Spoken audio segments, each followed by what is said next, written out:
ومصليا أما بعد فأعوذ بالله من الشيطان الرجيم بسم الله الرحمن الرحيم يريدون ليطفئوا نور الله بأفواههم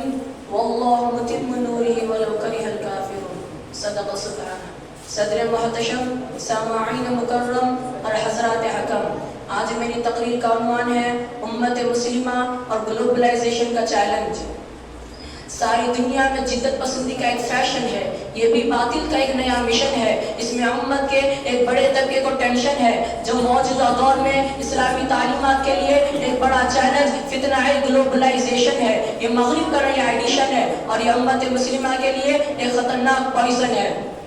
محترم سامعین، گلوبلائزیشن ایک ہدف، ایک مقصد اور ایک فکر کا نام ہے جس کے ذریعے ساری دنیا کو ایک مٹھی میں بند کر دیا جائے، ساری دنیا کو ایک چھوٹا سا قوم بنا دیا جائے، ساری دنیا میں صرف ایک زبان بولی جائے، تجارت ایک بھی نہج پر ہو، تہذیب و تمدن ایک طرح کا ہو، معیشت پر کنٹرول آسانی سے کر لیا جائے، مشینوں کو لا کر مزدوری کا خرچ ختم کر کے آمدنی میں خوب اضافہ کیا جائے، ساری دنیا میں فوجداری ایک طرز کی ہو، بینکوں کا نظام ایک جیسا ہو، گویا کہ پوری دنیا ایک ہی مزاج و مذاق کے حامل ہو جائے۔ مگر خدا را ہوشیار، یہ پرانی شکاری کا نیا جال ہے، یہ مغرب کا دلال ہے، یہ عیسائیت کا رال ہے، روح مسلم کے لیے باعث زوال ہے۔ کیوں؟ اس لیے کہ ایک صہیونیت کی گہری چال ہے۔ ان کا ماننا ہے کہ ریاست تو کسی اور کی ہوگی مگر سیاست ہماری ہوگی، مال تو لوگوں کا ہوگا مگر قبضہ ہمارا ہوگا، جسم تو لوگوں کے ہوگے مگر ان کے دل و دماغ اور نظریات و فکریات ہمارے ہوں گے، تجارت تو لوگوں کی ہوگی مگر نفع ہمارا ہوگا،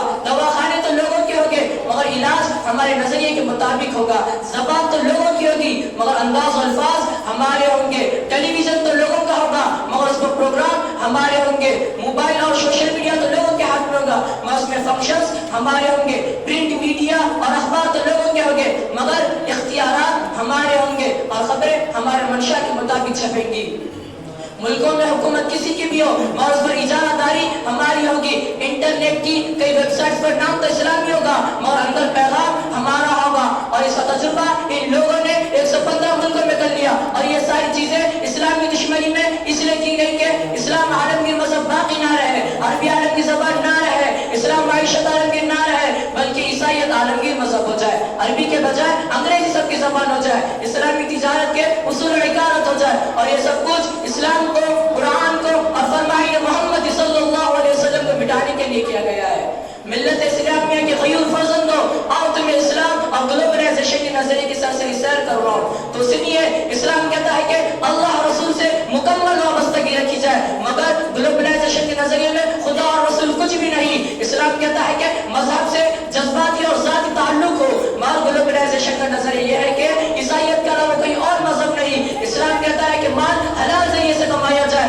مگر گلوبلائزیشن کا نظریہ یہ ہے کہ حلت و حکمت سے معاملہ ہو کر محض ذخیرہ اندوزی کر لی جائے۔ اسلام کہتا ہے کہ بڑوں کے ساتھ ادب اور چھوٹوں پر شفقت کی جائے مگر گلوبلائزیشن کا نظریہ یہ ہے کہ نہ کوئی چھوٹا نہ کوئی بڑا بلکہ سب کا درجہ برابر ہونا چاہیے۔ اسلام کہتا ہے کہ غریبوں اور مزدوروں کے ساتھ حسن سلوک کیا جائے مگر گلوبلائزیشن کا نظریہ یہ ہے کہ مزدوروں کا خاتمہ کر کے مشینوں سے کام لیا جائے۔ اسلام کہتا ہے کہ فحاشی و عریانیت جائز نہیں مگر گلوبلائزیشن کا نظریہ ہے کہ فحاشی و عریانیت اور ہم جنس پرستی کو خوب رواج دیا جائے۔ اسلام کہتا ہے کہ کسی کی روزی کو نہ لوٹا جائے مگر گلوبلائزیشن کا نظریہ ہے کہ ہر ملک اور ہر شہر میں اپنی ذہن کی کمپنیاں قائم کر کے ملکوں کے معاش کا دیوالیہ نکال دیا جائے۔ اسلام کہتا ہے کہ اسلامی تہذیب و ثقافت میں نجاحت ہے مگر گلوبلائزیشن کا نظریہ ہے کہ اسلامی تہذیب و ثقافت کو دقیانوسیت سے تعبیر کر کے مغربی کلچر کو فروغ دیا جائے۔ ملت اسلامیہ کے غیور فرزندوں،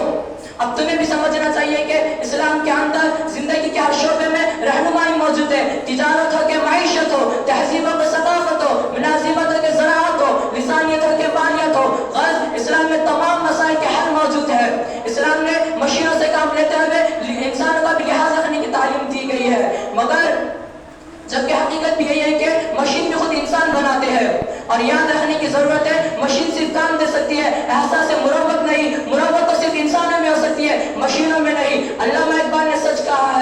ہے دل کے لیے موت مشینوں کی حکومت، ہے دل کے لیے موت مشینوں کی حکومت، احساس مروت کو کچل دیتی ہے حالت۔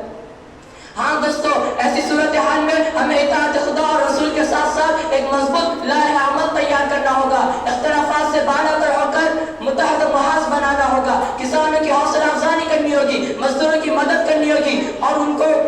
اونچے مقام پہ پہنچانا ہوگا اور اپنے اسلام کی اور اپنے ایمان کی حفاظت کرنی ہوگی۔ انہی چند باتوں میں اپنے تقریر ختم کرتا ہوں۔